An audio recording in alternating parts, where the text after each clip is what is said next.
Hi everyone, this is an Amalgia video for Animal Crossing New Horizons on the Nintendo Switch, and today we're going to be talking about May Day. With a name like May Day, it almost sounds like a cry for help, and I guess in a way that it is, because we're going to go to an island to solve a maze to try to find a long-lost Animal Crossing friend named Rover. But I'll talk more about that in a minute. The first thing we need to do in order to get access to the May Day Maze Island is to go to the Resident Services building and talk to Nook. Keep in mind that he's talking about handing out Mayday tickets, but he doesn't actually hand you one, and it's also not something that you get out of the Nook Stop terminal. It's just automatically at the airport after you trigger this event. And so when you talk to Orville behind the desk at the airport, he'll mention that you have the Mayday ticket and that you can use it. Nook and the other characters try to talk about the Mayday Island like it's some kind of big surprise, and I hope I'm not ruining things for you, but you did click on a video about what Mayday is about, so Nook also mentions that the last day to use the Mayday ticket is May 7th, but I suggest using it sooner rather than later. At this point, I'm not sure if it's possible to get additional Mayday tickets or visit islands with different mazes from the ones in this video, but you might as well just free up the ticket just in case. Once Tom Nook finishes his explanation, head on over to the airport and talk to Orville behind the desk in order to start Mayday. When you talk to Orville, he'll mention the Mayday ticket, and he'll also say that you need to choose I Wanna Fly, and then select the Mayday ticket in order to use it. You aren't allowed to use any of your items on the Mayday ticket island, and so you don't really have to worry about emptying out your inventory because Orville kind of confiscates all of your belongings before you set out. And don't worry, you will get all of your belongings back. It'll be back in your inventory when you return to the island, and also if you disconnect, you'll still have all of your belongings and you'll also have the Mayday ticket, so don't worry about that.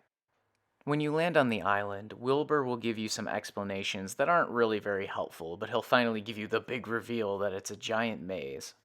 This maze is more than just running through a set of hedges trying to find an exit. It requires a little bit of the knowledge that you've gained thus far in playing Animal Crossing. If you're not aware of it at this point, eating fruit allows you to do a number of things. It can let you dig up fully grown trees, it can let you break rocks instead of just hitting them, and another thing to keep in mind is that you can dig up fully grown shrubs. When you start the maze, they'll just give you a shovel, and it's got full quality to it, so you don't really have to worry about it breaking. Those yellow tickets you see on the left are bell vouchers, and they're kind of like an extra bonus for using your fruit properly through the maze. One of the things is that not only are you trying to get through the maze, but if you have 3 fruit left over at the end of the maze, you're able to smash all those rocks and get extra bell vouchers. Even if your maze layout ends up being different, the overall goal seems to be the same. You're also going to find crafting materials scattered throughout the maze. There is a DIY bench hidden somewhere within the maze that you'll be able to make an axe and a flimsy axe with, but the flimsy axe just exists so that you can make the axe out of it. And the axe is what's going to allow you to conserve fruit by cutting down trees so that you could save the fruits for breaking the rocks you need to break. There's also an item called the Worn Axe, and it's an axe that basically breaks after you cut down one tree with it. The simplest way to think about this is that you're going to use a fruit to get into the maze initially. After that, you're going to use the Worn Axe to cut down one tree, but then you want to focus on only using your fruit in order to break rocks. In the maze you can see in the video, there were 2 different trees I could cut down with my worn axe, but I chose the one that not only had 2 fruit, but also had a crafting material to go with first. Me sitting on this stump here was not some kind of strategy, so just dig them up, get them out of your way, and you don't have to worry about your shovel durability when you're digging up the stumps. As you're solving your maze, just be cognizant of what you're doing and try to always be gaining more fruit than you're using.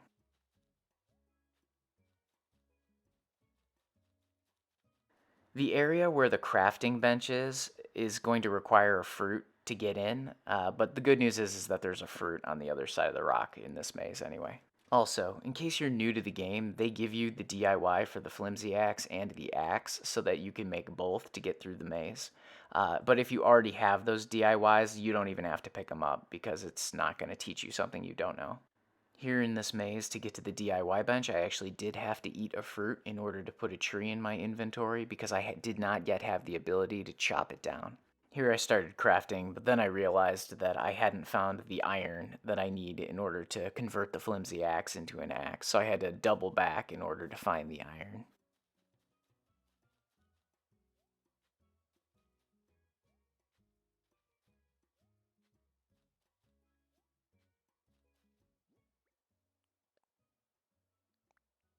I had to use my last orange in my inventory in order to break the rock to get the iron, but the good news is that we can see 3 oranges on the map, and that's exactly what I needed left over in order to be able to get all the extra bell vouchers from those rocks in the southwest corner.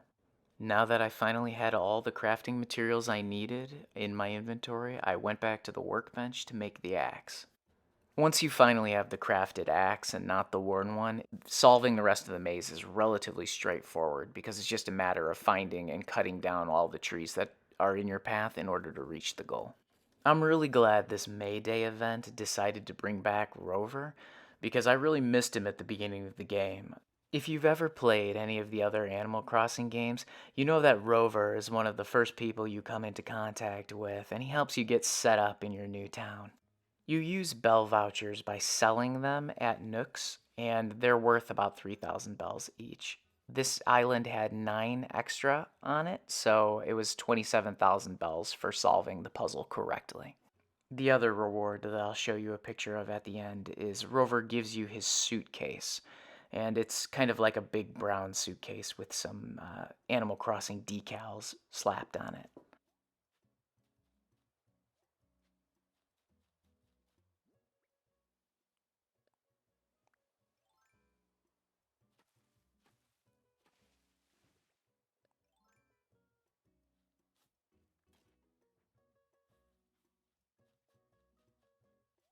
It's convenient that the last fruit in this maze is on the way to the goal.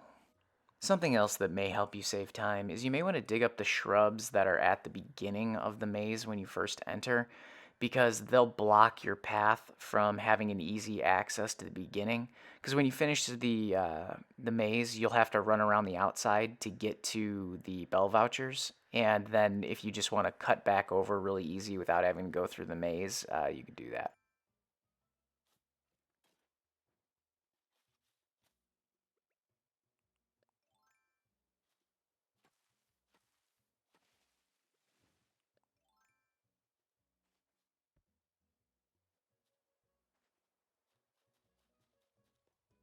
If you solved the maze but didn't have all the extra fruit you could possibly have when you reach the end, you'll still get a few bell vouchers for your trouble, and of course, Rover's suitcase reward.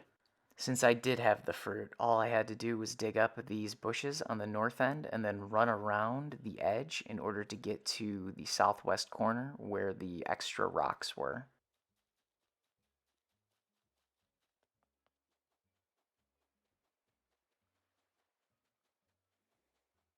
As you can see here, I didn't take my own advice about digging up the shrubs at the beginning of the maze, so I don't have easy access for crossing over. Busting the 3 rocks in a row gave me access to the extra 5 bell vouchers. With that done, the only thing left to do was talk to Rover. I do hope that Rover eventually has a more semi-permanent role in Animal Crossing and he's not just a May Day event character. Once you reach the end of the conversation with Rover, he'll give you his suitcase. The other thing to keep in mind is that because you still need to get your inventory back, the items that you have on you now, like the suitcase and the bell vouchers, those are going to be mailed to you at your house. When you're all done on the island, head back to the beginning and talk to Wilbur. Wilbur also seems to suggest that you can use the Rescue Services app on your Nook phone in order to reset the maze, but I didn't have to do that, so I don't have any footage of what the process looks like. But I'm guessing that even if you solved the maze but didn't have the maximum number of fruit left over, that you could reset the maze in order to give it another try. I'm just not sure if it has to be done before you talk to Rover and receive the suitcase. When you're all done, just talk to Wilbur and say that you want to head home, and you'll go back and they'll mail you your rewards.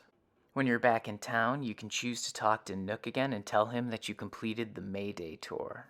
There's no extra reward for talking to Nook that I know of immediately after the tour, but it's probably best to talk to him just in case there's some kind of unlock later. You should have 2 letters in your mailbox from Dodo Airlines. One is the Bell vouchers that you obtained in the maze, and the other is Rover's suitcase. It's called Rover's briefcase, but as you can see here, it's extremely large and it looks like a suitcase. It's got many patches on it, and you could turn it around and it has even more. Anyway, that's all there is to Mayday at this point. I hope this video helps, and thanks for watching.